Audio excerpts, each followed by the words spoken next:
திமுக, அதிமுக இரண்டு கட்சிகளும் ஒரே நாளில் ஆளுநரை சந்தித்திருப்பது சந்தேகத்தை ஏற்படுத்துகிறது என மார்க்சிஸ்ட் கம்யூனிஸ்ட் கட்சியின் மாநில தலைவர் சண்முகம் தெரிவித்துள்ளார்.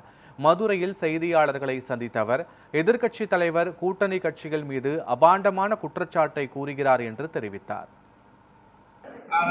நேற்றைக்கு பிஜேபி மட்டும் இல்ல, ஒரே நாளில் பாரதிய ஜனதா கட்சி, அதிமுக, திமுக மூன்று பேருமே ஒரே நாளில் ஆளுநரை சந்தித்திருக்கிறார்கள். ஆளுநர் பதவியே வேண்டாம் என்பதுதான் திமுக, அதிமுகவுடைய கருத்து. ஆளுநர் என்பவர் ஜஸ்ட் ஏஜென்ட் தான், தபால்காரர் தான், இப்படியெல்லாம் அவருக்கு ஏற்கனவே அடிமொழி என்பது கொடுக்கப்பட்டிருக்கிறது. இத்தகைய சூழ்நிலையில் இவர்கள் நேற்று போய் ஆளுநர் புகார் தெரிவித்திருப்பது என்பதே அதை பற்றி என்னன்னு நம்ம ஆழமா யோசிக்க வேண்டியிருக்கு.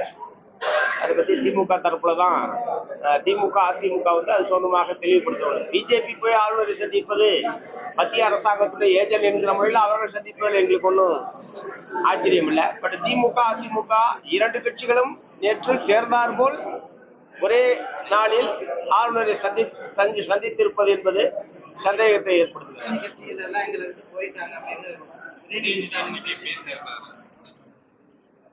இது அவர் சட்டமன்றத்திலையும் சொல்லியிருக்காரு, தொடர்ச்சியா இதே தான் அவர் சொல்லிட்டு இருக்காரு.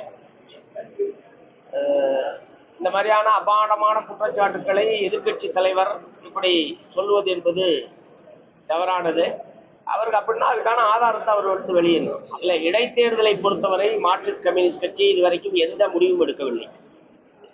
இடதுசாரி கட்சிகள் இப்போது ஒரு மாநில அளவிலான இடதுசாரி கட்சிகளுடைய மாநில ஒருங்கிணைப்பு குழுவை நாங்கள் உருவாக்கி இருக்கிறோம். நாங்கள் அந்த அணியிலேயோ இந்த அணியிலேயோ கிடையாது. நாங்கள் இடதுசாரி அணி என்பது தனித்து செயல்படுகிறோம். அதே நேரத்தில் தாவே காட்சிக்கு வெளியிலிருந்து ஆதரவு என்பது தொடரும். அதுல எந்த விதமான மாற்றமும் கிடையாது.